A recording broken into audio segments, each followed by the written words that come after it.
Hello, good evening to all of you. तो dear, आज मैं थर्ड क्लास आज लेने जा रहा हूँ मिडवाइफरी का। तो अब तक जो फर्स्ट क्लास में हमने बताया था, थोड़ा इंट्रो चला था मिडवाइफरी के बारे में, और उसके बाद फीमेल रिप्रोडक्टिव सिस्टम के बारे में बताया था, इसे इंट्रोडक्शन। उसके बाद हमने बात की थी फीमेल रिप्रोडक्टिव सिस्टम के फंक्शन के बारे में। फंक्शन के बाद हमने बात किया था फीमेल रिप्रोडक्टिव सिस्टम को 3 पार्ट में डिवाइड किया था हमने, external genitalia, internal genitalia and accessoria में। फिर हमने एक्सटर्नल जेनाइटेलिया के बारे में बात किया, एक्सटर्नल जेनाइटेलिया के बारे में। उसके बाद मॉन्स पीबिस के बारे में, और क्लाइटोरिस के बारे में, वेस्टुली के बारे में, यूरेथ्रा के बारे में, वेजाइना के बारे में, और जो भी ग्लैंड होते हैं वो स्किन ग्लैंड, बर्थोलिन ग्लैंड, उनका क्या कार्य है हमने वो बात किया, और किससे मेल में किससे होमोलॉगस आर्गन होते हैं, ये सारी चीज़ें हमने एक्सटर्नल जेनाइटेलिया के बारे में बात कर दी दोनों वीडियो में। उसके बाद आज थर्ड वीडियो है, थर्ड लेक्चर में आज हम internal genitalia, female reproductive system का इंटरनल जेनाइटेलिया लेके आए। तो इंटरनल जेनाइटेलिया में आपका पहला है वेजाइना।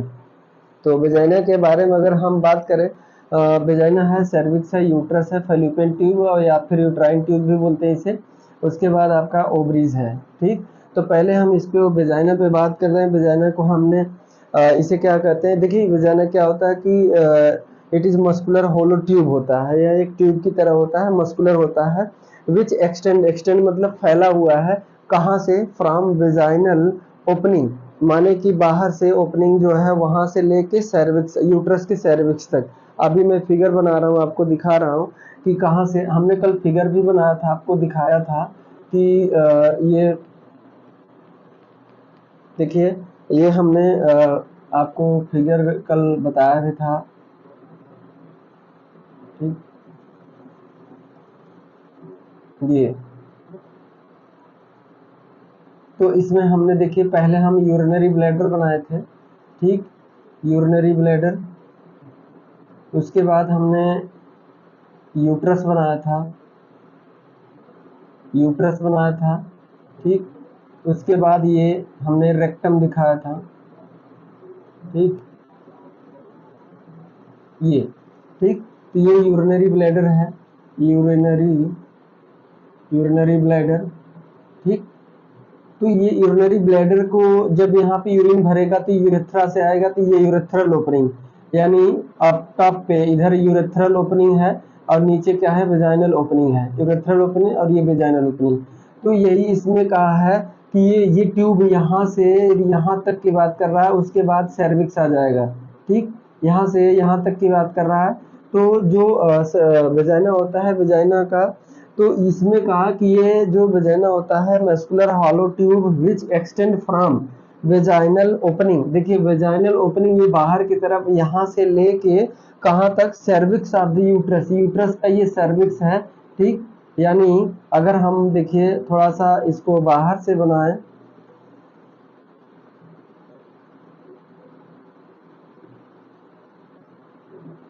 ये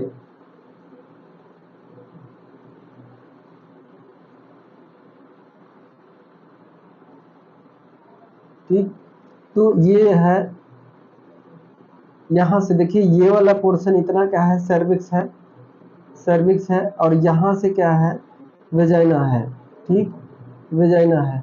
तो सर्विक्स के यहाँ से, यानी यहाँ से लेके कह रहा कि विच एक्सटेंड फैला हुआ है, मतलब कि कहाँ से कहाँ तक है, फ्रॉम वेजाइनल ओपनिंग। देखिए ये बाहर वेजाइनल ओपनिंग है, यहाँ से लेके cervix of the uterus, uterus के पास जो ये छोटा सा सर्विक्स होता है, जो डिलीवरी के दौरान सर्वाइकल डायलेशन होता है, डायलेशन इसी में होता है। तो थिनिंग एंड सॉफ्टनिंग ऑफ जो इफेसमेंट और डायलेशन क्या होता है उसके बारे में हम बताएंगे। तो इफेसमेंट का मतलब thinning and softening of the cervix is called effacement. तो ये हम बताएंगे जब लेबर पढ़ाएंगे तो उसमें बताएंगे। तो ये कह रहा है। उसके बाद लोकेशन की बात करें तो ये है कहाँ, लोकेशन मतलब स्थित कहाँ है, कहाँ स्थित है, between urinary bladder and rectum. देखिए ये यूरिनरी ब्लैडर है, ये रेक्टम है, इसके बीच में ही क्या है, ये वेजाइना है। साइज की बात करें तो लेंथ जो एडल्ट फीमेल में है उसमें लेंथ जो है 9 से 12 सेंटीमीटर होता है एन एडल्ट फीमेल में। उसके बाद इसमें से भी अगर हम एंटीरियर वॉल और पोस्टीरियर वॉल की बात करें, इसको हम थोड़ा सा इरेज करना चाहेंगे, आप लिखते चलिएगा, ठीक।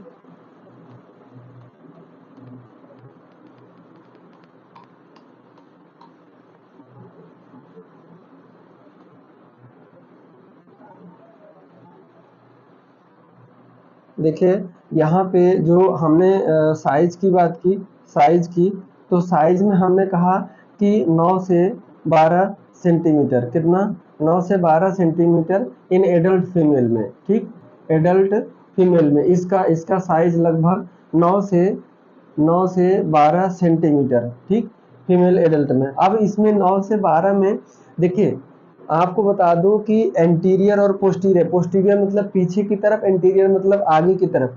तो ये जो ट्यूब है देखिए थोड़ा सा तिरछे पे नहीं, आगे और पीछे की तरफ, अगर ऐसे होता तो ऊपर नीचे की तरफ होता, लेकिन हल्का सा, तो हमने आपको बताया भी था कि यूट्रस जो है, जो यूट्रस है ये ऐसे है, ठीक, ये, ठीक, तो ये एक एंगल है, ये और ये, तो ये हमने बताया था कि एंटीवर्टेड, एंटीवर्टेड एंड एंटी फ्लैक्स होता है, एंटी फ्लैक्स होता है। पोजीशन की बात किए थे यूट्रस की, तो यूट्रस किससे एंटीवर्टेड, ये वेजाइना से है। ये देखिए एंगल ये 45 का 45 लगभग 45 डिग्री एंगल बनाते हुए इस पोजीशन में है। यानी अगर हमने कल उस दिन बताया था कि जो यूट्रस होता है, देखिए ये यूट्रस हो गया और ये वेजाइना हो गया, ठीक, मैं दिखा दे रहा हूँ। देखिए ये ग्रीन वाला ये क्या, ये वेजाइना हो गया, ये यूट्रस हो गया। तो यूट्रस देखिए आगे की तरफ एब्डोमेन में देखिए ऐसे रहता है, ऐसे, ठीक है, तो ये यूट्रस हो गया इस पोजीशन में, और आगे की तरफ जो एंगल बना रहा है उसे एंटीवर्टेड, और जो आगे की तरफ झुका हुआ है वो एंटी फ्लैक्स, ठीक। तो ये पोजीशन इसमें कहा है। तो इसमें एडल्ट में अगर हम बात करते हैं एंटीरियर वॉल, एंटीरियर मतलब आगे की तरफ, anterior wall, anterior anterior wall, तो इसका साइज कितना होता है, इसका 7, ठीक, 7 सेंटीमीटर, ठीक। और पोस्टीरियर वॉल की बात करें, पोस्टीरियर वॉल की बात करें तो 9 सेंटीमीटर, ठीक। तो इतना होता है, लेकिन एवरेज में बात करेगा आपको रेंज में तो 9 से 12 सेंटीमीटर बोलना है, ठीक। तो ये उसमें वेजाइना का ये साइज है। अब हम इसके फंक्शन की उसके फंक्शन की बात करेंगे और इसका क्या कार्य है उसका, ठीक है। तो आप नोट्स में लिखते चलिएगा, तो मैं बताते चलूंगा ज़्यादा से ज़्यादा, मतलब कि जितना हो सके समझा के चलूंगा, ठीक है। तो मैं इसको इरेज कर रहा हूँ, आप लिखते चलिएगा।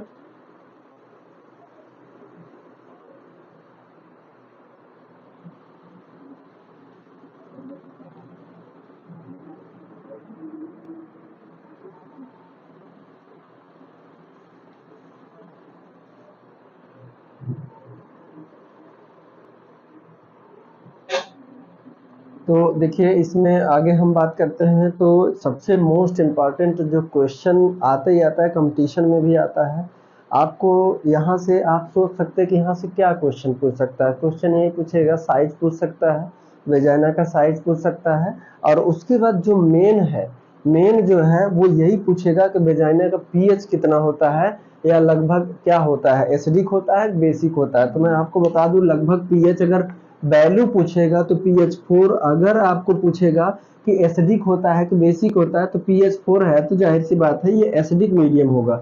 अब इस एसिडिक मीडियम, ये एसिडिक मीडियम वेजाइना का होता क्यों है, क्यों, किसकी वजह से, तो यहाँ पे बैक्टीरिया प्रेजेंट होता है, उसका नाम है डोडरलिन्स बैसिलस बैक्टीरिया, डोडरलिन्स बैसिलस बैक्टीरिया, या लैक्टोबैसिलस एसिडोफिलस बैक्टीरिया, इसी को बोलते हैं।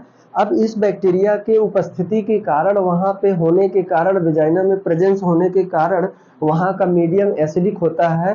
ये कहीं न कहीं ये प्रोटेक्शन का कार्य करता है, इम्यूनिटी या डिफेंस मैकेनिज्म का कार्य करता है, ये मीडियम को एसिडिक बना देता है। तो जो बैक्टीरिया आते हैं तो वहाँ पे सर्वाइव नहीं कर पाते हैं, तो क्या हो जाते हैं, वो किल हो जाते हैं। तो ऐसा पीएच एसिडिक होना जरूरी है, क्योंकि कहीं न कहीं प्रोटेक्शन मिलता है। और अगर यहाँ का एसिडिक मीडियम अगर एल्कलाइन हो जाए तो इन्फेक्शन बहुत तेजी से फैलता है।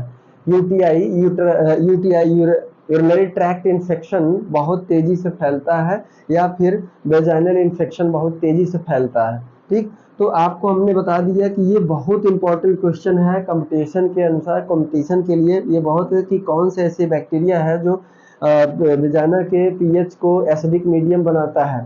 ठीक, वेजाइना के मीडियम को एसिडिक, इसको बर्थ कैनाल के भी नाम से जानते हैं। और अगर इसके हम फंक्शन की बात करें इसके, तो इसको लिख लीजिएगा। ठीक, इसको लिख लीजिएगा इसमें नोट्स में आगे अगर आप नोट्स बना रहे हैं तो लिख लीजिएगा। उसके बाद देखिए अगर मैं फंक्शन की बात करूं, इसके फंक्शन की बात करूं, ठीक, कार्य, तो इसका कार्य यही है कि ड्यूरिंग इंटरकोर्स के दौरान क्या करता है, रिसीव करता है रिसीव द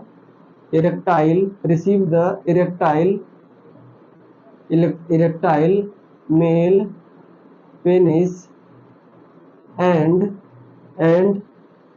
ejaculated sperm, ठीक, ejaculated sperm रिसीव करता है, क्या करता है, रिसीव करता है स्पर्म को और पेनिस को रिसीव करता है कब, ड्यूरिंग इंटरकोर्स,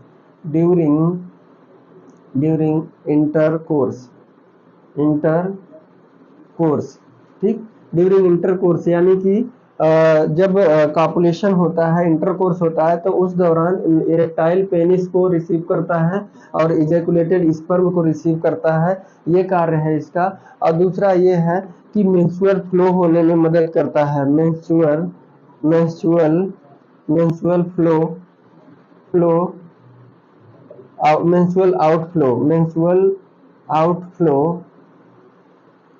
आउटफ्लो कराता है, आउटफ्लो यानी कि जो भी मेंस्ट्रुअल में ब्लीडिंग या जो भी आता है उसे बाहर निकालने में मदद करता है, इसी से होकर निकलता है। और अगर इसमें ब्लड सप्लाई की बात करें तो इसमें ब्लड सप्लाई होती है इंटरनल इलियाक आर्टरी, ठीक, आर्टेरी ब्लड सप्लाई, जो कभी कभी पूछ देता है कि वेजाइनल में कौन सी आर्टरी ब्लड सप्लाई करती है, तो इंटरनल इलियाक आर्टरी। क्या, इंटरनल इलियाक आर्टरी, हमने ये देखे इलियाक नाम, इंटरनल मतलब अंदर, इलियाक मतलब क्या, इलियाक देखिए ये जो हमने बताया था आपको,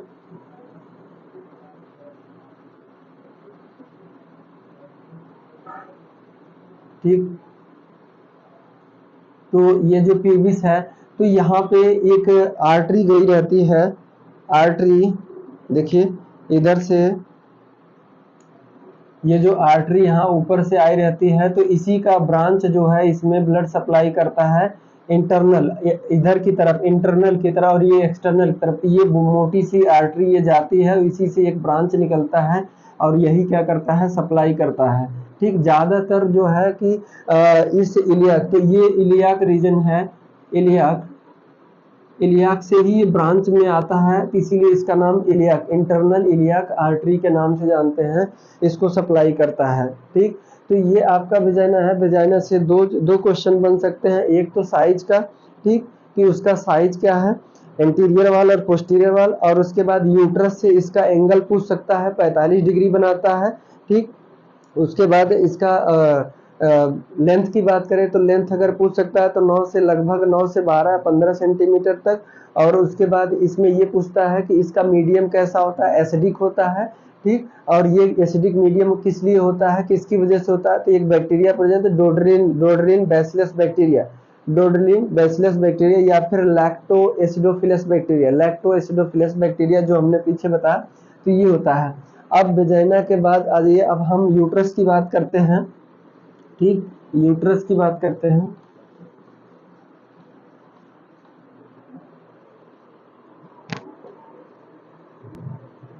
तो डियर एक इसमें रह गया था वेजाइना में, मैं नोट्स में नोट में लिख लीजिएगा, नीचे वहीं लिख लीजिएगा कि वैसे ये पूछता नहीं, लेकिन आगे कंपटीशन है, कुछ भी हो सकता है, पूछ सकता है, तो मैं ये डाल दे रहा हूँ कि आप, ताकि ये रहे कि आप ये नाम सुने नहीं, आपके लिए ये नया है। ठीक, इस वेजाइना से रिलेटेड जितने नोट में एक इसमें deepest portion of the vagina is called fornix.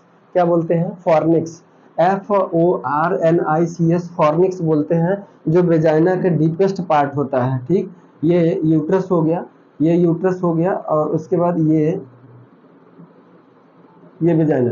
तो यहाँ से ये डीपेस्ट पार्ट यानी कि यहाँ पे ये वॉल इसका है अंदर का, एक इधर का, तो वही कह रहा है deepest portion of the vagina is called fornix, there are 4 in number, 4 होता है। देखिए जैसे मान लीजिए ये देखिए वेजाइना हो गया, तो इसके देखिए इसके आगे एक होता है, एक आगे होता है और एक पीछे होता है, ठीक, इधर इधर इधर होता है, एक पीछे और एक आगे होता है और एक इधर एक इधर, टोटल 4 होते हैं, 4 फॉर्निक्स होते हैं, 4 फॉर्निक्स होते हैं। फॉर्निक्स ये क्या करते हैं, सिर्फ सिक्रीशन का कार्य करते हैं, सिक्रीशन का कार्य करते हैं। अब ऐसे 3D में फिगर तो नहीं दिखा सकते, लेकिन एक इसके विजाइना की खुद वाल में यहाँ एक पीछे और एक इधर और एक इधर और एक इधर, चारों साइड में फॉर्निक्स। फॉर्निक्स एक छोटा सा ग्लैंड की तरह होता है, लेकिन ग्लैंड वो होता नहीं है, सिर्फ सेक्रेशन करता है। और वो एक छिद्र की तरफ अगर जैसे उसको वेजाइना को लेयर हटाते चले जाएंगे तो वहां पे ये चारों मिल जाएंगे। तो 4 इन नंबर में कभी आपको पूछ रहे हैं, इतना डीप इतना गहराई में पूछेगा नहीं, लेकिन बट आप जानते रहिए, ठीक है। Deepest portion of the vagina is called fornix. Fornix कितने होते हैं, 4 होते हैं, ये बता दीजिएगा, ठीक। उसके बाद अब हम बात करते हैं यूट्रस की, ठीक।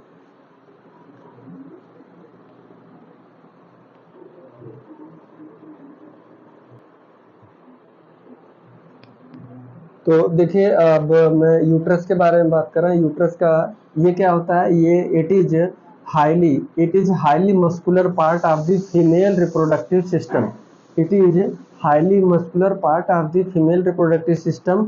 It has highly contractible muscle, या फिर इसी को ये बोल सकते हैं it is made up of highly contractible muscles, यानी जो मायोमेट्रियम होता है, मैक्सिमम पार्ट यूट्रस का मायोमेट्रियम का ही होता है, ठीक। एंडोमेट्रियम तो हर मेंस्ट्रुअल पीरियड में वो बनता रहता है और बिगड़ता रहता है। पेरीमेट्रियम एक बाहर से सिर्फ मायोमेट्रियम की कवरिंग है, ठीक। 3 लेयर होते हैं, इसके लेयर के बारे में आगे हम बात करेंगे। और उसके बाद शेप की बात करें तो पियर शेप्ड होता है। कैसा होता है, पियर शेप्ड होता है। पोजीशन की बात करें तो पोजीशन में क्या होता है, एंटीवर्जन या इसी को बोलते हैं एंटीवर्टेड, एंटीवर्जन या एंटीवर्टेड एंड एंटीफ्लैक्स। मैं बार बार बात कर रहा हूँ कि जो पोजीशन होता है यूट्रस का एब्डोमेन में, लोअर एब्डोमेन में, जो पेल्विक रीजन में पोजीशन जो होता है, देखिए ये यूट्रस होता है, ये और ये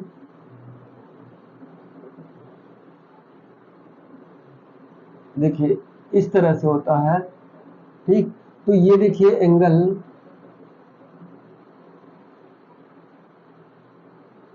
ये तो ये जो देखिए आगे पेल्विक रीजन में ऐसे रहता है, ये यूट्रस हो गया और ये वेजाइना हो गया। तो इसमें जो है कि आगे की तरफ यानी ऐसे एंगल भी बना रहा है, इसके वेजाइना और इसके बीच एंगल जो बना रहा है, इसे कहते हैं एंटीवर्जन। क्या बोलते हैं, एंटीवर्जन। और एंगल बनाते हुए आगे की तरफ झुकना एंटीफ्लेक्स्ड, आगे की तरफ झुकना एंटीफ्लेक्स। ऐसे एंगल बना भी रहा है तो इसे क्या कहेंगे, 45 डिग्री, तो इसे क्या कहेंगे, एंटीवर्जन।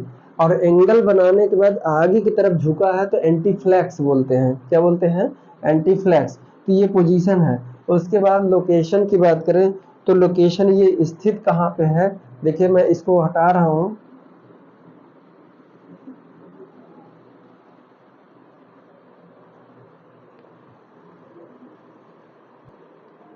तो देखिए इसका लोकेशन के बारे में बात कर रहे हैं। लोकेशन देखिए इसका लोकेशन कहाँ, एंटीरियर मतलब ये आपका यूट्रस है, रेड कलर से देखिए जो हमने ना, ये क्या है, यूट्रस है, यूट्रस। लोकेशन मतलब एग्जैक्ट लोकेशन इसका है कहाँ, पेल्विक रीजन में, नीचे जो पेल्विक रीजन है इसमें लोकेशन यानी कि है कहाँ, तो इसके आगे की तरफ, इंटीरियर मतलब आगे की तरफ क्या है, यूरिनरी ब्लैडर। देखिए यूरिनरी ब्लैडर, आगे की तरफ यूरिनरी ब्लैडर है ये, ठीक। पोस्टीरियर यानी पीछे की तरफ ये क्या है, रेक्टम है। क्या है, रेक्टम है, ठीक। उसके बाद इंफीरियर मतलब नीचे की तरफ क्या है, वेजाइना है। देखिए ये वेजाइना, इसके नीचे की तरफ क्या है, वेजाइना है, ठीक, वेजाइना।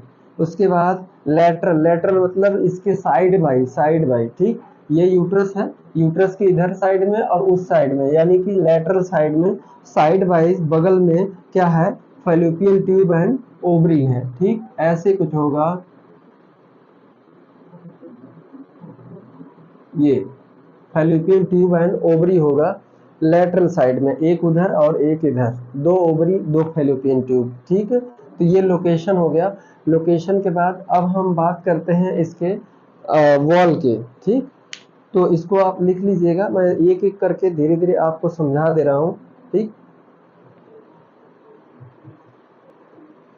तो देखिए इसके साइज की बात करते हैं। हमने लोकेशन की बात कर ली, अब साइज की बात करते हैं। साइज में देखिए, साइज में क्राइटेरिया देखिए, ये क्वेश्चन पूछा जाने वाला है, ये इंपॉर्टेंट क्वेश्चन है, ये कंपटीशन में पूछा जाने वाला क्वेश्चन है, इसको ध्यान से समझिएगा और इसको रट लीजिएगा वैल्यू। ठीक है, तो इसमें कह रहा है कि नॉन प्रेग्नेंट वुमेन, जब महिला प्रेग्नेंट नहीं होती है तब का ये डाटा है। और एक डाटा डिफरेंस होता है, देखिए, in non pregnant adult women, किसमें, एडल्ट वुमेन, इसमें लेंथ अगर लंबाई पूछा जाए यूट्रस की तो 7 से 8 सेंटीमीटर, कितना लंबाई अगर पूछा जाए तो 7 से 8 सेंटीमीटर।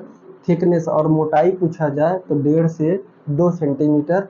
विड्थ पूछा जाए यानी चौड़ाई, चौड़ाई पूछा जाए, देखिए देखिए ये और उसके बाद ये लंबाई एंड देन थिकनेस, थिकनेस यानी मोटाई, ये। ठीक, तो ये कितना हो जाएगा, 7 से 8 सेंटीमीटर। और ये कितना हो जाएगा, विड्थ 1.5 से 2 सेंटीमीटर। ठीक, और अगर मोटाई पूछा जाए तो कितना, विड्थ जो है 5 से 7 सेंटीमीटर। और अगर ये पूछा जाए तो 1.5 से 2 सेंटीमीटर थिकनेस। ठीक, थिकनेस 1.5 से 2 सेंटीमीटर। और अगर विड्थ पूछा जाए, चौड़ाई पूछा जाए तो 5 से 7 सेंटीमीटर। ये क्या है, नॉन प्रेग्नेंट वुमेन, जब प्रेगनेंसी नहीं है तब का स्टेज है। और वेट, यूट्रस का भार अगर नॉन प्रेग्नेंट वुमेन में पूछे तो 60 ग्राम, कितना, 60 ग्राम। लेकिन अगर कंडीशन दे दे कि इन प्रेग्नेंट वुमेन एट टर्म, यानी कि एट टर्म यानी कि लगभग 9वें महीने में यूट्रस का वजन कितना हो जाता है, तो 1000 ग्राम या 1 केजी। ठीक है, 1000 ग्राम या 1 केजी। वैसे तो जब नॉन प्रेग्नेंट स्टेज होता है तो जब मेंस्ट्रुअल ब्लीडिंग हो जाती है, ब्लीडिंग होने के बाद कुछ वेट बढ़ता है, प्लोरीफरेशन, क्योंकि इंडोमेट्रियम वॉल फिर से बनना स्टार्ट हो जाता है, उसका वेट बढ़ता है। लेकिन अगले महीने, तो इसलिए इसको कंसीडर नहीं किया जाता है, क्योंकि अगले महीने में फिर से इंडोमेट्रियम डिस्ट्रॉय होगा, फिर से ब्लीडिंग होगी, फिर से बाहर जाए, फिर तो ये हर महीने प्रिपेयर होता है। और जब प्रेगनेंसी में फर्टिलाइजेशन नहीं होता है तो ओवम और स्पर्म सहित सारे जो है कि इंडोमेट्रियम की वॉल है, वॉल भी, इंडोमेट्रियम वॉल भी इंतजार कर लेती है। जैसे कि ये इंडोमेट्रियम वॉल है, ये अंदर की तरफ ये वॉल है।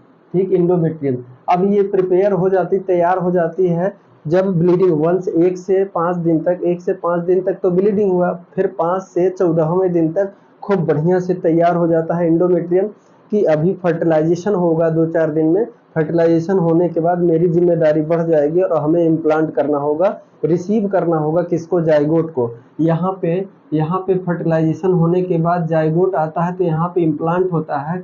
यहाँ पे इम्प्लांट इस वजह से इसको 1 से 5 दिन के बाद जैसे मेंस्ट्रुअल ब्लीडिंग खत्म होता है, उसके बाद इधर ओवरी में ओवम तैयार, ऊसाइड, सेकेंडरी ऊसाइड बनना तैयार हो जाता है। सेकेंडरी ऊसाइड जैसे बन जाता है तब तक स्पर्म यहाँ पहुँचता है और फिर उसके बाद 14 से 17वें दिन, मेंस्ट्रुअल ब्लीडिंग के बाद 14वें से 17वें दिन क्या हो जाता है, ओवुलेशन हो जाता है। ओवुलेशन होने के बाद फर्टिलाइजेशन के चांसेस यानी 17 से 20 या 22 के दिन, उस टाइम क्या फर्टिलाइजेशन हो जाता है।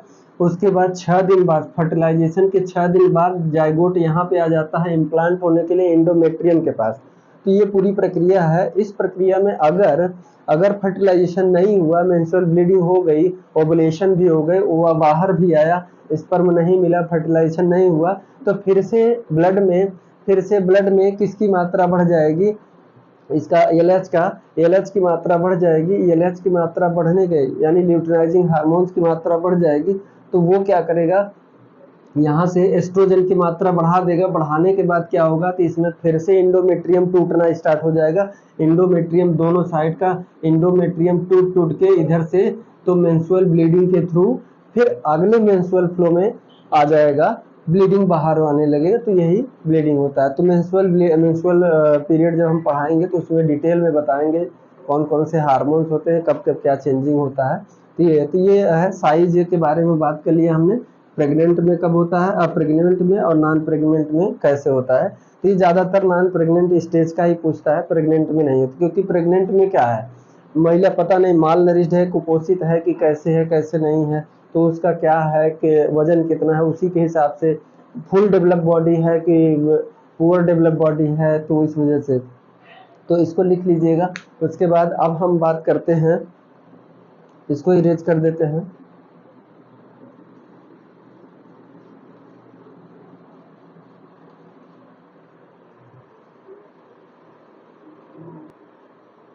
तो देखिए डियर स्टूडेंट, अब हम बात कर दिए आपका लोकेशन, ठीक, यूट्रस का लोकेशन के बारे में बात कर लिए, उसके बाद साइज के बारे में बात कर लिए।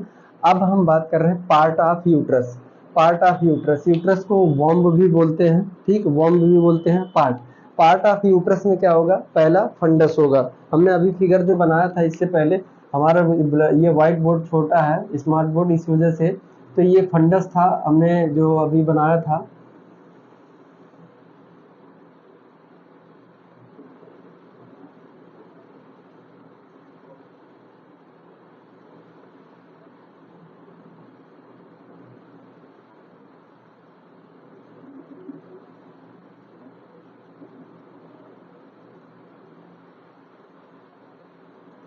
ठीक, तो ये देखिए फंडस वाला, ये अपर वाला पार्ट था, अपर पार्ट, ये फंडस था, फंडस, और ये बॉडी थी, मिडिल पार्ट क्या थी, बॉडी थी, ये इतना मिडिल पार्ट, और उसके बाद सर्विक्स था। ठीक, तो फंडस क्या होता है, अपर पार्ट, सबसे ऊपर वाला पार्ट होता है, और इस यहीं पे क्या होता है, point of uterine tube opening. ये यूट्राइन ट्यूब देखिए यहीं आके खुला है, ठीक, ये क्या होता है, point of uterine tube opening, यहीं पे यूट्राइन ट्यूब आके खुलता है अपर पार्ट में ही। Site of attachment of placenta, यानी नॉर्मल अगर बात की जाए, नॉर्मल अगर प्लासेंटा अटैचमेंट, अगर प्लासेंटेशन, नॉर्मल प्लासेंटेशन की बात करें तो प्लासेंटा अटैचमेंट कहाँ होता है, फंडस रीजन में होता है। उसके बाद एब नॉर्मल, वो तो कहीं भी प्लासेंटा यहाँ भी बन सकता है, लोअर पार्ट में भी बन सकता है, मिडिल पार्ट में भी बन सकता है, वो तो एब नॉर्मलिटी में आ जाएगा। हम यहाँ नॉर्मल की बात कर रहे हैं। जब हम एब नॉर्मलिटी पढ़ाएंगे तो उसमें बताएंगे कि प्लासेंटा कहाँ कहाँ अटैच कर सकता है और क्या क्या दिक्कत हो सकती है, कितनी ब्लीडिंग होती है, क्या दिक्कत आती है, प्रेगनेंसी सर्वाइव हो सकती है कि नहीं, प्रेगनेंसी या तो एमटीपी कराना हो, क्या होगा, सारी बातें हम बात करेंगे। अभी यहाँ पे फंडस तो फंडस में अपर पार्ट में पॉइंट ऑफ, ये ऊपर वाला पार्ट है, देखिए यहाँ पे यूट्राइन ट्यूब आके खुला है, दोनों यूट्राइन ट्यूब आके इसी पार्ट में खुला है।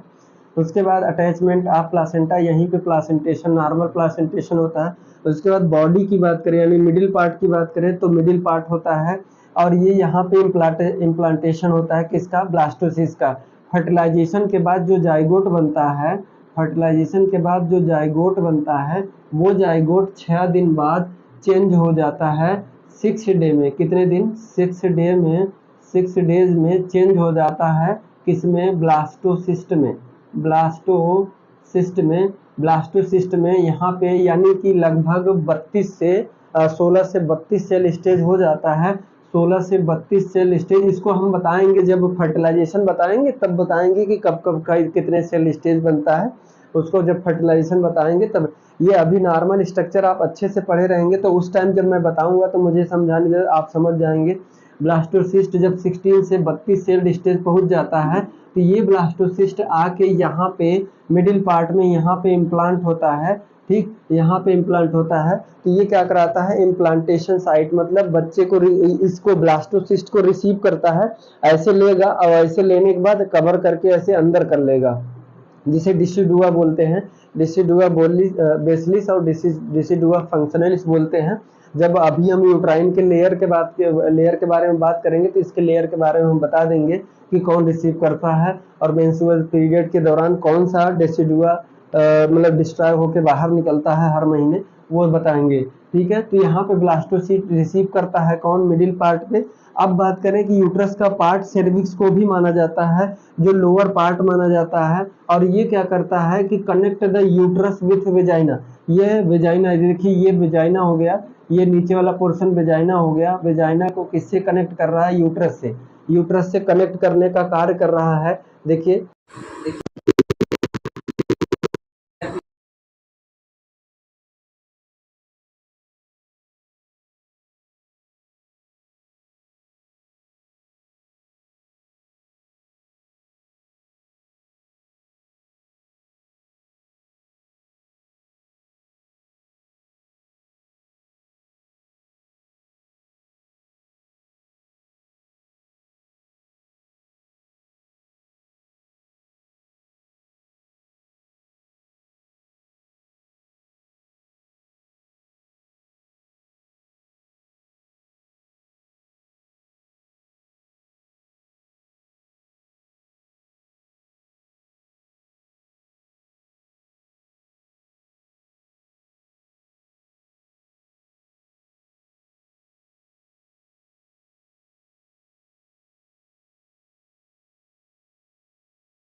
तो देखा, ये सर्विक्स के बारे में हमने बताया। तो सर्विक्स के बारे में हमने बताया कि इसका साइज की बात करें तो साइज जो है कि 2.5 सेंटीमीटर का होता है।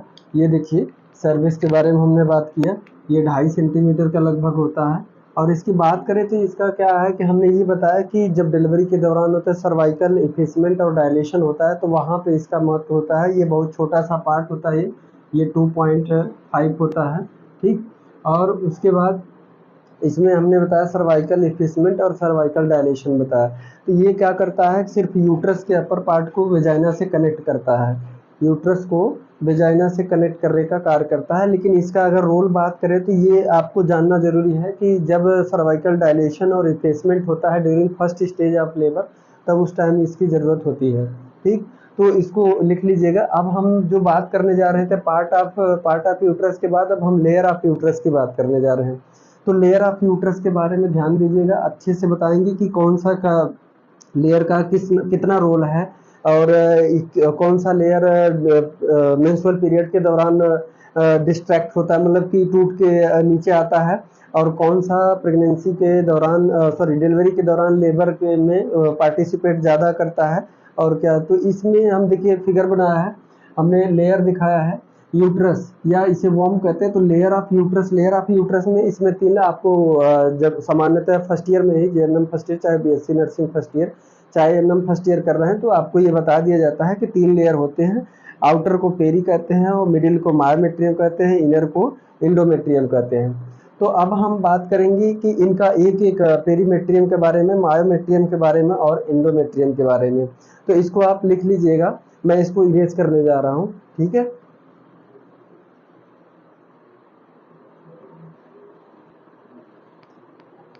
तो देखिए अब हम पेरीमेट्रियम की बात कर रहे हैं, तीनों लेयर में से पेरीमेट्रियम की। पेरीमेट्रियम में देखिए आप, it is outermost serous membrane. क्या होता है, आउटर मोस्ट सीरस मेम्ब्रेन या पेरिटोनियम का बना होता है,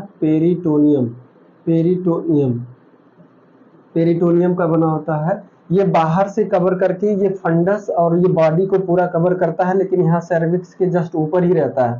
ठीक, यहाँ तक देखिए हमने बनाया है पेरीमेट्रियम।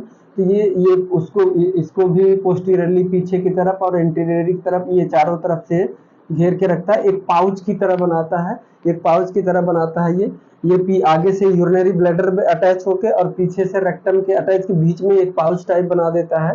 ठीक, जो हमने आपको फिगर में ये बताया था, इसमें फिगर में बताया था कि देखिए ये यूरिनरी ब्लैडर है। ठीक, ये यूरिनरी ब्लैडर है, तो ये एक पाउच की तरह पेरिटोनियम में एक पाउच की तरह बना लेता है, जिसमें यूट्रस पैक होता है, जिसमें यूट्रस, और ये पीछे क्या है, रेक्टम है। तो यहाँ से एक पाउच एक थैले की तरह बना लेता है, एक कवर की तरह बना देना, और पेरिटोनियम इसे कहते हैं।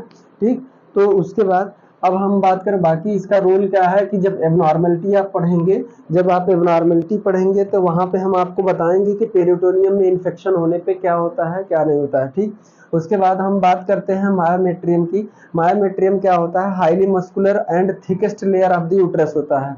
क्या होता है, highly muscular, it is highly muscular and thickest layer of the uterus. उसके बाद it is made up of smooth muscles fibre, smooth muscles fibre, fibre शब्द दिया है। फाइबर का मतलब 3 तरीके के फाइबर होंगे, देखिए हमने ऐसे कट करके ऐसे भी बनाया है। तो इसका मतलब ये कह लीजिए कि ये जो मसल्स होती हैं, मायोमेट्रियम की जो मसल्स होती हैं, देखिए ये ऐसे सर्कुलर भी होती हैं, सर्कुलर होने के बाद ऐसे भी होती हैं। ठीक, और उसके बाद ऐसे भी होती हैं। ठीक, तो ये है इस तरीके के, मतलब कि उसमें मसल्स होती हैं। हर एक मसल्स का रोल है, हर एक मसल्स का रोल है। कोई कॉन्ट्रैक्ट, मतलब कॉन्ट्रैक्ट तो सभी फाइबर है, तो फाइबर ये कॉन्ट्रैक्ट करेंगी ड्यूरिंग डिलीवरी के दौरान। बच्चे को जैसे फुल्ली डेवलप बेबी हो जाता है, जब सर्वाइकल डायलेशन हो जाता है, ऑक्सीटोसिन का लेवल बढ़ जाता है, यानी कि बच्चे को जैसे ही बाहर आना होता है, इसमें स्ट्रॉन्ग कंट्रैक्शन होता है, और ये बच्चे को एक्सपेल करता है, बाहर की तरफ ठेलता है, और इतना तेजी से ठेलता है कि मतलब कि यहाँ से बेबी कितना जल्दी मतलब निकल जाए। तो मतलब बार बार लगभग यानी कि ये कह लीजिए कि 1 मिनट में कम से कम 10-10 सेकंड के अंतराल पे कॉन्ट्रैक्शन एक एक आता है। तो अभी जब हम पार्टोग्राफ बताएंगे उस टाइम कॉन्ट्रैक्शन, यूट्राइन कॉन्ट्रैक्शन बताएंगे, तो वहां पे बताएंगे।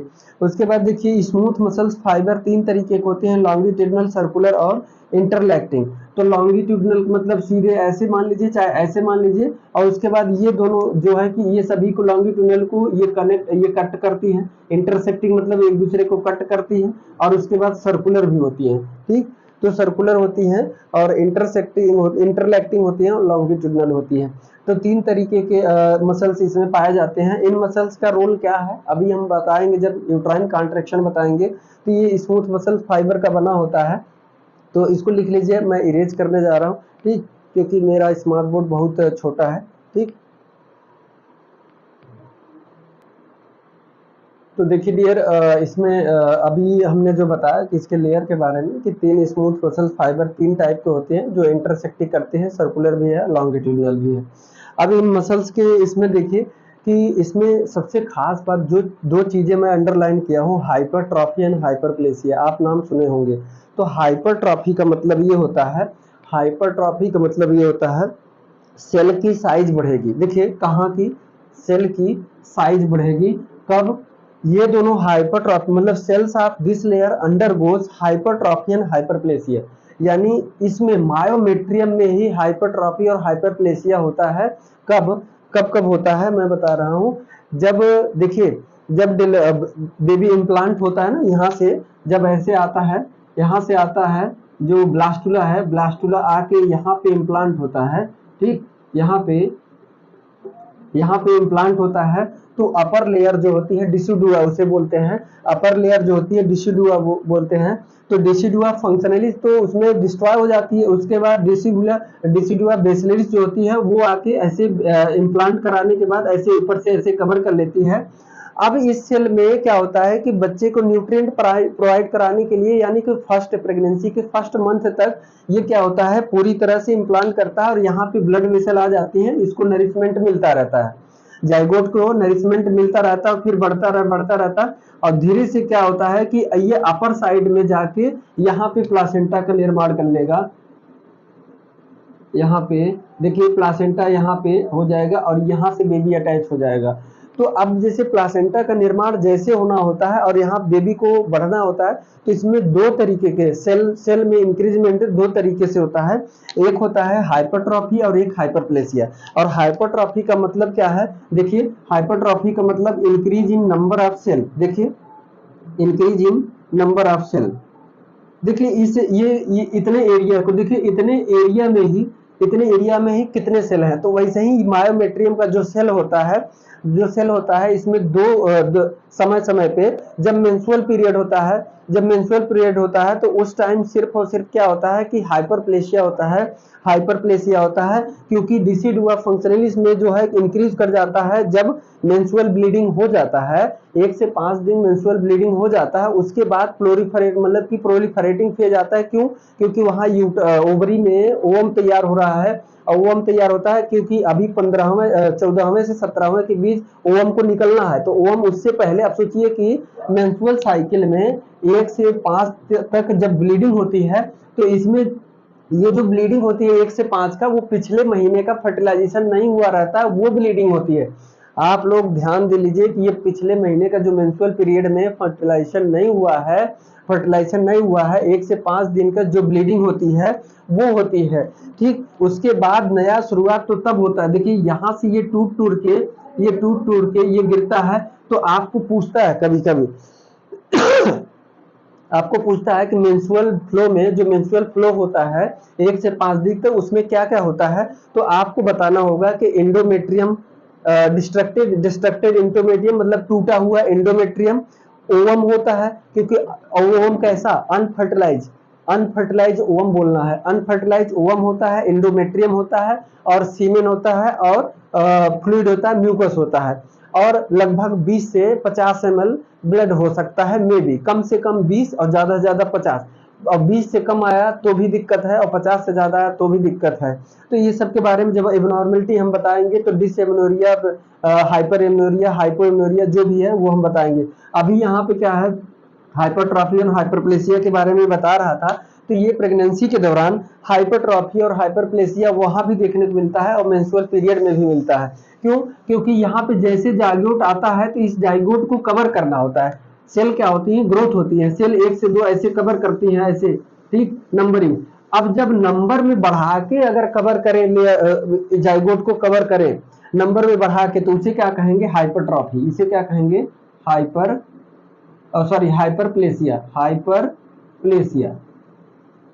हाइपरप्लेसिया। लेकिन यही अगर सिर्फ सेल 2 ही है, इसके बराबर हो गए, देखिए सेल 2 ही है लेकिन इसके बराबर हो गए, इनका सिर्फ साइज बढ़ा, यहाँ नंबर नहीं बढ़ा, यहाँ नंबर बढ़ा है, तो इसे हाइपरट्रॉफी क्या कहेंगे, हाइपरट्रॉफी।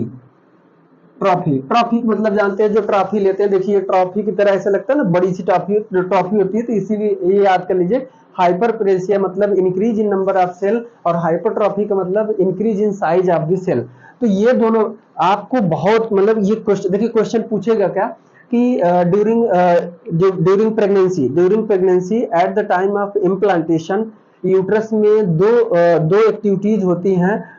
यूट्रस के मायोमेट्रियम में दो सेल में एक्टिविटीज होती हैं, तो उन दोनों का नाम तो hypertrophy and hyperplasia, cell growth करने के लिए। तो यहाँ पे दो तरीके से ग्रोथ होता है, एक तो साइज भी, इसमें इनके कई सेल में साइज भी इंक्रीज होता है और नंबर भी बढ़ता है। इसलिए कहा है कि सेल ऑफ दिस लेयर, यानी मायोमेट्रियम की जो सेल होती है उसमें हाइपरट्रॉफी भी होता है और हाइपरप्लेसिया भी होता है during pregnancy and menstrual cycle. कब? प्रेगनेंसी के दौरान और मेंस्ट्रुअल साइकिल। और खास बात जब ऑक्सीटोसिन का इंजेक्शन जो दिया जाता है, या फिर नेचुरली जो मदर के उससे हाइपोथैलेमस से वहां सिक्रीट होता है जब ऑक्सीटोसिन, तो वहां से ऑक्सीटोसिन जब सिक्रीट होता है तो उसको रिस्पांस कौन करता है यूट्रस में, पता है? इस ऑक्सीटोसिन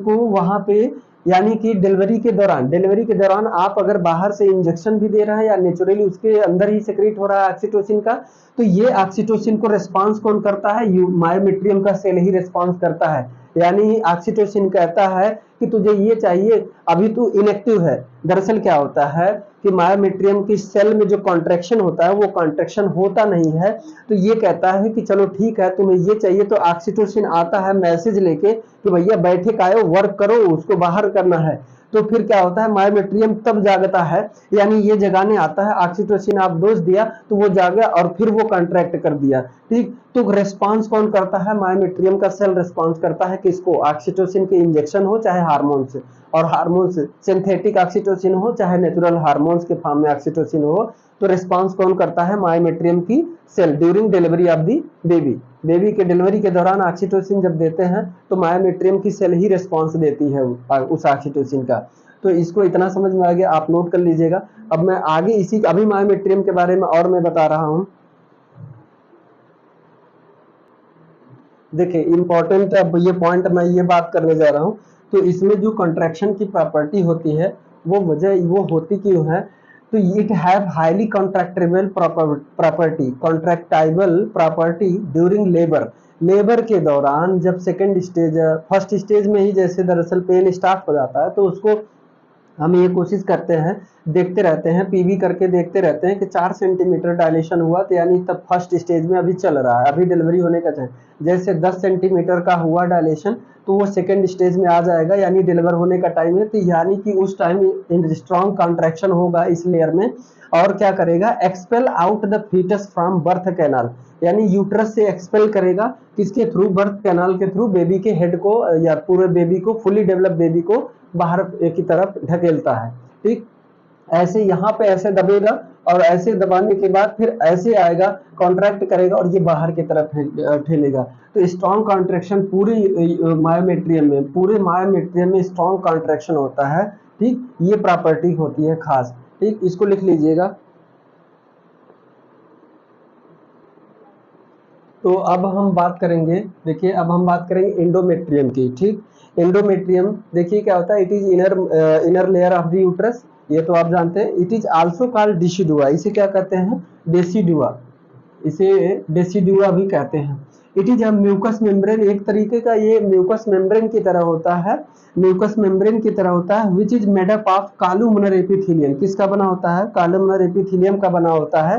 पतली सी झिल्ली होती है, मतलब कि ये वजह ये है कि ये अगले महीने में जैसे तैयार नहीं होती तब से टाइम आ जाता है अगला मेंस्ट्रुअल पीरियड का, तो इसे स्लग ऑफ या शेडिंग होना जरूरी है, ठीक। स्लग ऑफ, स्लग ऑफ मतलब टूट टूट के गिरना, स्लग ऑफ मतलब टूट टूट के गिरना, या फिर सेडिंग मतलब झड़ना। ये अपने आप मतलब कि हार्मोनल चेंजेज होने की वजह से, जैसे एस्ट्रोजन का लेवल ब्लड में बढ़ता है, कब? जब फर्टिलाइजेशन नहीं होता है। देखिए मैं तो थोड़ा सा बात करता हूँ। 1 से 5 दिन क्या हुआ? मेंस्ट्रुअल ब्लीडिंग हुई, उसके बाद फिर क्या होगा? इधर क्या हुआ? जैसे ही मेंस्ट्रुअल ब्लीडिंग हो जाती है तो यानी 6 से लेके 6 से लेके 13वें या 14वें दिन तक या 12वें दिन तक ये खूब बढ़िया से इंडोमेट्रियम तैयार होता है। इंडोमेट्रियम तैयार होता है। तैयार होने के बाद तो देखिए जो स्लग आप जो झड़ता है वो कौन होता है, डिसिडुआ फंक्शनलिस होता है। कौन, डिसिडुआ फंक्शनलिस होता है। और डिसिडुआ बेसिलिस, बेसिलिस नहीं मेंस्ट्रुअल पीरियड में जो ब्लीडिंग होती है वो डिसिडुआ फंक्शनलिस मौजूद होता है, बेसिलिस नहीं होता है। क्योंकि ये लेयर जो है इंडोमेट्रियम दो पार्ट में डिवाइड होता है, डेसिडुआ फंक्शनलिस एंड डेसिडुआ बेसिलिस। तो इसमें बेस मतलब नीचे की तरफ, फंक्शनली मतलब कि हर महीने फंक्शन की वजह से, किसके, हार्मोन्स या यूट्राइन चेंजेस की वजह से या हार्मोनल चेंजेस की वजह से ये टूट टूट के गिरता रहता है। हर महीने का ये है। तो 1 से 5 दिन तक ब्लीडिंग हुई, फिर उसके बाद 6वें दिन से लेके 12वें दिन तक क्या होगा, इधर ओवरी में क्या कर रहा है, ये ओवम तैयार हो रहा है। देखिए जैसे ही सेकेंडरी oocyte बनेगा तो यहाँ से ये निकल जाएगा और यहाँ पे क्या, इंडोमेट्रियम इनफंडिबुलम, ठीक, इनफंडिबुलम क्या करेगा, इसको रिसीव कर लेगा और लेके जाएगा, ऐसे आएगा, ठीक। तो यहाँ से ये तैयार हो रहा है, ये उसी दौरान यानी कि 6वें दिन से 12वें दिन तक तैयार सेकेंडरी स्पर्मेटोसाइट यानी oocyte तैयार हो रहा है, ओवम तैयार हो रहा है। और उसके बाद ये स्लग ऑफ होने के बाद इसे भी तो तैयारी करनी है, इसे भी इंडोमेट्रियम को भी तो फिर से बनना है। इंडोमेट्रियम में और यूट्राइन को तैयार तो होना है, क्योंकि नया नया जायगोट आएगा, नया नया बेबी आएगा, नया नया रसूला आएगा, तो उसको एक्सेप्ट करना होगा ना। जो लल्ला होंगे तो ठीक, लल्ला को एक्सेप्ट करना होगा ना। तो यहाँ से क्या करेगा, तो इधर ये ओम तैयार हो रहा है और इधर क्या है, इधर इंडोमेट्रियम और मायोमेट्रियम यूट्राइन खूब बढ़िया से रिपेयर होकर तैयार हो रहा है। और जो ब्लीडिंग में निकल गया था वो पिछले प्रेगनेंसी का था, यानी तैयार हो गया। तैयार होने के बाद इधर क्या हुआ कि 14 से 17वें के बीच में, यानी 14, खासकर अगर आपको पॉइंट में अगर ऑप्शन में दिया है 14 से 17 तो मार दीजिएगा, सही है। और सिर्फ 14 यानी कि 14वां दिन दिया है तो वो सही होगा, ठीक। तो यहाँ पे ओवुलेशन होता है, यहाँ पे ओवुलेशन, ओवम इधर निकल रहा है और इधर तैयारी पूरी है। इंडोमेट्रियम कह रहा है मैं तैयार हूँ, ठीक। और उसके बाद इसी बीच में यानी कि 14 से 16 के बीच में ओवुलेशन हुआ।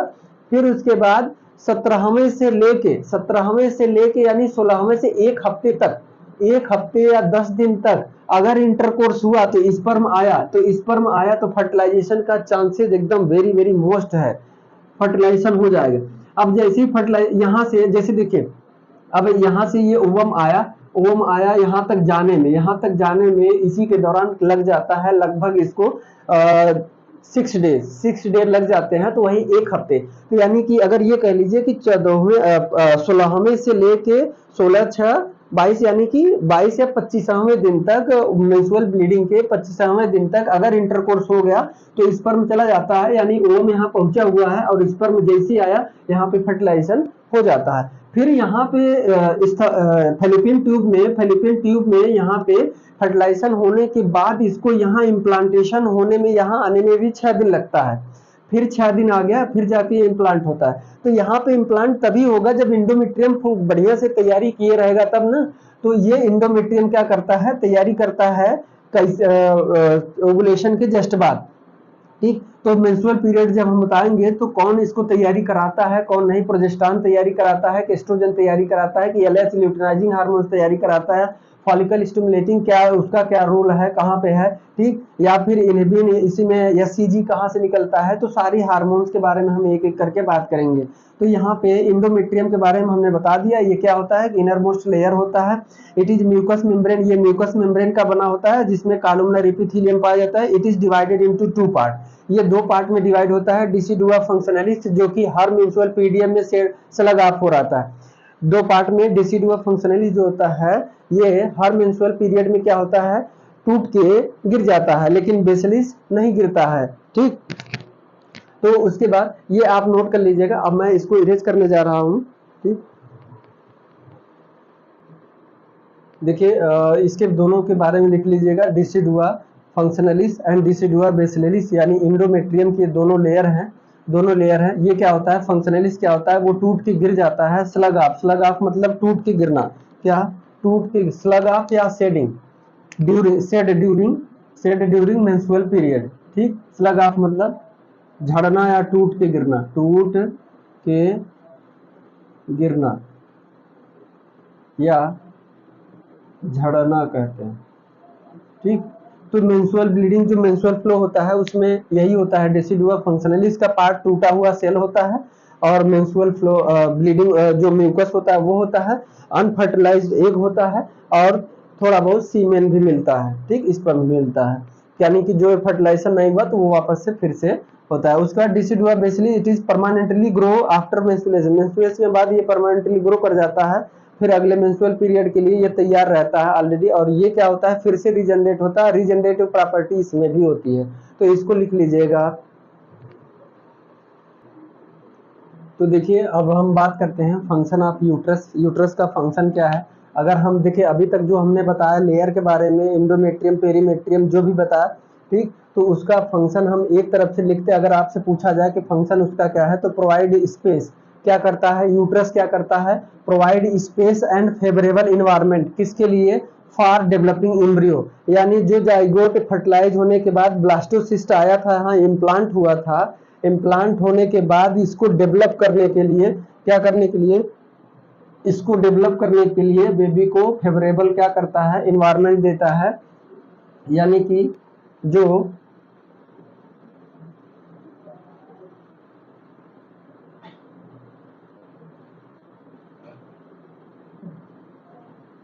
ठीक, इसको बेबी को क्या करता है, फेवरेबल इन्वायरमेंट देता है डेवलप करने के लिए। ठीक, तो ये क्या करता है, provide space for favourable environment for developing embryo, ये एम्ब्रियो है डेवलप कर रहा है अभी पे। ठीक, प्रोवाइड न्यूट्रिशन टू फीटस, यानी ये फीटस है जो एम्ब्रियो है, इसको न्यूट्रिशन प्रोवाइड कब, जब प्लासेंटा का निर्माण हो जाएगा तब, प्लासेंटा का निर्माण हो जाएगा तब क्या करेगा, ये न्यूट्रिशन प्रोवाइड करेगा। मेंटेन मेंस्ट्रुअल साइकिल, और ये मेंस्ट्रुअल साइकिल को हर महीने मेंटेन करके रखता है। और इसका काम एक और है, एक्सपेल आउट, एक्सपेल आउट यानी बाहर की तरफ फेंकना, बाहर की तरफ निकालना, बाहर की तरफ निकालना, किसको, फीटस को, कब, ड्यूरिंग डिलीवरी, डिलीवरी के दौरान ये बच्चे को बाहर की तरफ ढकेलता है, बाहर की तरफ ठेलता है, बाहर की तरफ निकालता है, इसका ये काम है। तो ये फंक्शन ऑफ यूट्रस है। ठीक, इसको नोट कर लीजिए। अब हम बात करते हैं,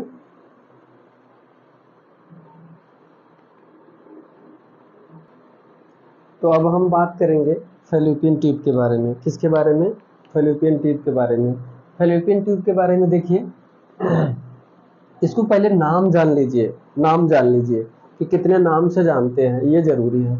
नाम, इसको फैलोपियन ट्यूब भी बोलते हैं, यूट्राइन ट्यूब भी बोलते हैं, क्या बोलते हैं, यूट्राइन ट्यूब भी बोलते हैं, ओविडक्ट भी बोलते हैं, ओविडक्ट, ओविडक्ट भी बोलते हैं, सल्पिंजेज भी बोलते हैं, सल्पिंजेज भी बोलते हैं।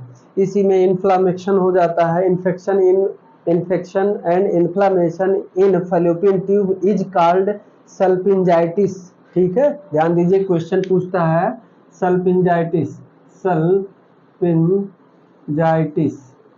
ठीक, ये infection and inflammation of fallopian tube is called salpingitis. और आपको एक बात है, सल्पिंगोटॉमी, क्या, सल्पिंगोटॉमी। ठीक, जब फैलोपियन ट्यूब को कट करके निकाला जाए तो उसे सल्पिंगोटॉमी कहते हैं। ठीक, तो इतने नाम से fallopian tube, uterine tube, oviduct, salpinges. There are two fallopian tube, ये दोनों यूट्रस के दोनों साइड में दो फैलोपियन ट्यूब, एक इधर होता है। शेप, अगर शेप की बात करें तो ये एक ट्यूब की तरह होता है, होलो ट्यूब की तरह होता है, सिलेंडर होलो ट्यूब की तरह होता है। साइज की बात करें तो 10 सेंटीमीटर, अगर आपको ऑप्शन में 10 सेंटीमीटर दिया है तो 10 सेंटीमीटर मारिएगा। और अगर सिर्फ इंडिविजुअल एवरेज में पूछा है, अगर उसमें पूछा है, रेंज में पूछा है तो 10 से 11 सेंटीमीटर, कितना, 10 से 11 सेंटीमीटर। और अगर एवरेज में पूछा है तो ऑप्शन 10 दिया है तो 10 मारिएगा, 10 सेंटीमीटर लॉन्ग ट्यूब होता है। इट कन्वे द ओवम, क्या करता है, ये ओवम को कन्वे करता है, कहाँ पे, देखिए यहाँ पे, देखिए ओवम ऐसे बनते हुए, जैसे सेकेंडरी ओसाइट बना तो इसमें आ जाता है, फिर ये ओवम क्या करता है, यहाँ पे पहुंच जाता है, फिर ये यहाँ पहुंच जाता है। ठीक, तो यहाँ पे ये क्या कर रहा है, ओवम को कन्वे कर रहा है, मतलब रास्ता दे रहा है, ओवम को, ओवरी से निकल के ओवम को रास्ता दे रहा है। ठीक, फ्रॉम ओवरी, कहां से, convey, it convey the ovum from ovary and convey the zygote toward the uterus. अब उसके बाद देखिए यहाँ पे देखिए जैसे स्पर्म आया, जो ये है स्पर्म जो है, ठीक, ये स्पर्म है, ठीक, ये स्पर्म आया, यहाँ पे क्या हुआ, फर्टिलाइजेशन हुआ, ठीक, यहाँ पे फर्टिलाइजेशन हुआ। जैसे फर्टिलाइजेशन हुआ, फर्टिलाइजेशन होने के बाद देखिए यहाँ से निकल के इसको 5 से 6 दिन लगते हैं यहाँ आने में, और फिर वही 5 से 6 दिन लगते हैं जाइगोट को यहाँ आने में, समझ लीजिए, ठीक। फैलोपियन ट्यूब में ओवम को यहाँ से इनफंडिबुलम, ये क्या है ओवम का, इसे क्या कहते हैं, जो ये ऐसे फिंगर की तरह ऐसे पकड़े हुए है ओवरी को, इसे क्या कहते हैं, इनफंडिबुलम,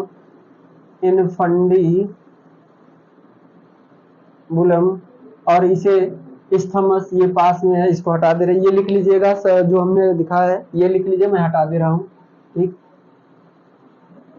देखिए ये क्या है, इनफंडिबुलस, एम्पुला, स्थमस, ये क्या है, स्थमस, और ये एम्पुला,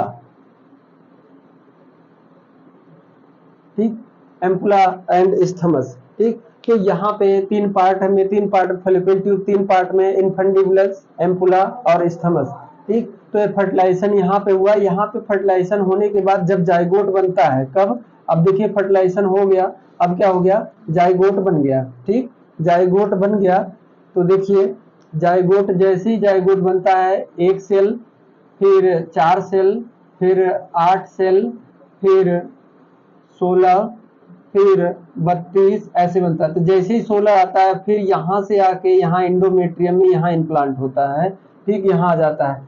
तो यहाँ से यहाँ आने में 6 दिन, और यहाँ से आने में 6 दिन, वही लग गया लगभग 15 दिन लग जाते हैं इसको इम्प्लांट होने में, ठीक, यानी ओवम पे हाथ। तो ये क्या करता है, it convey the ovum from ovary, ovary से ओवम को यहाँ तक ले आता है, और उसके बाद क्या करता है, जाइगोट, यहाँ से जाइगोट बन गया तो उसको कहाँ ले आता है, यूट्रस में पहुंचाता है, इसका काम यह है, ठीक। उसके बाद आगे अगर इसको हम बात करें, पहले इसको आप नोट कर लीजिए, तो मैं आगे बात करता हूँ।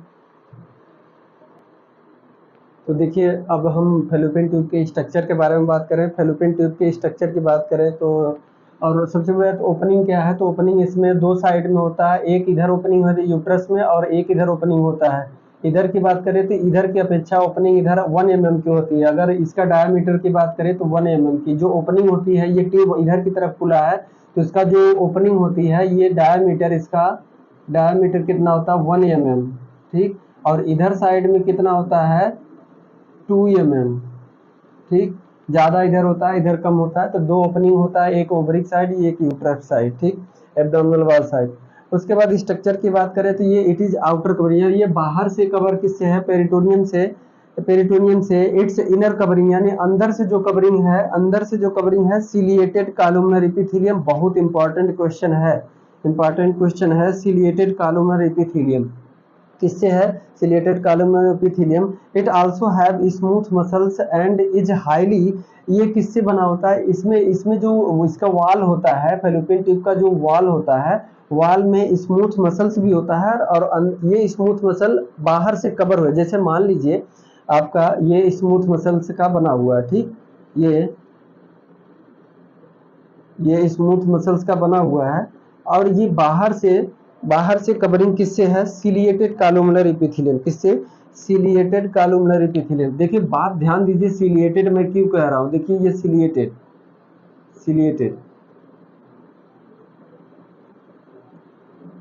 सिलिएटेड कॉलमनर एपिथेलियम से, सिलिएटेड मतलब सीलिया की तरह इसमें निकला रहता है।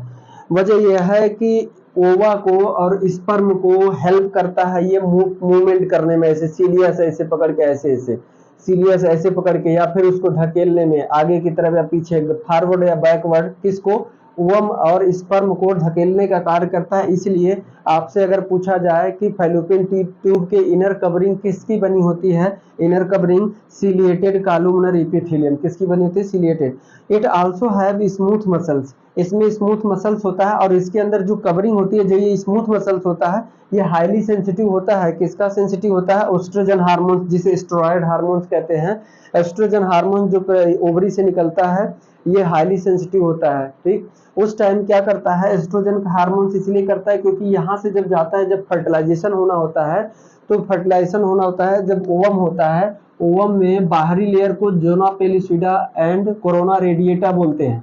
जोना पेलिसिडा और कोरोना रेडिएटा बोलते हैं। तो स्पर्म जब आता है, स्पर्म जब आता है स्पर्म, तो हेड, इसका हेड यहाँ पे टच करता है, तो हेड से हाइलुरोनिक एसिड निकलता है, हाइलुरोनिक एसिड, और ये एसिड क्या करता है जोना पेलिसिडा को डिजॉल्व कर देता है, डिजॉल्व करके फिर कोरोना रेडिएटा को डिजॉल्व करता है, फिर उसके बाद अंदर की तरफ धंस जाता है। और जैसे अंदर की तरफ धंस जाता है तो इसका ये पूंछ कट के बाहर आ जाती है और ये जो है फर्टिलाइज करे, यानी कि ये स्पर्म इसमें आ गया। तो अभी जब हम फर्टिलाइजेशन बताएंगे तो उसमें भी आपको बताएंगे, ठीक, फर्टिलाइजेशन। तो हमारा क्लास अगर पूरा देखिएगा, आपको अगर देखना हो तो, क्योंकि अगर आप ऐसे देखेंगे तो नहीं समझ में आएगा।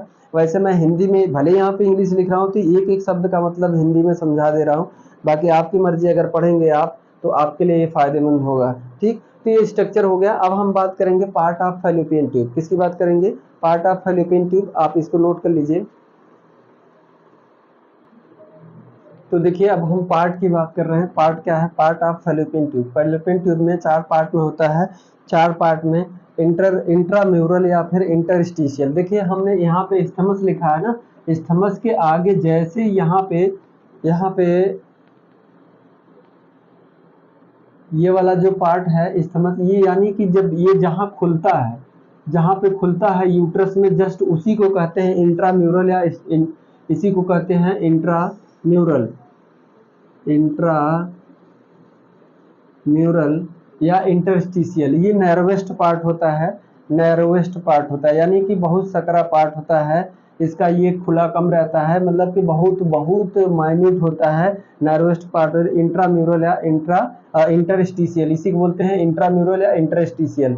उसके बाद स्थमस, स्थमस की बात करें, उसके बाद एम्पुला, उसके बाद इनफंडिबुलम की बात करें। ठीक है, तो ठीक है डियर, इसके बाद मैं नेक्स्ट क्लास में आपको इसके डिटेल में, इसके बारे में डिटेल में बात करूंगा। तब तक खुश रहिए, मस्त रहिए। Thank you so much dear, thank you.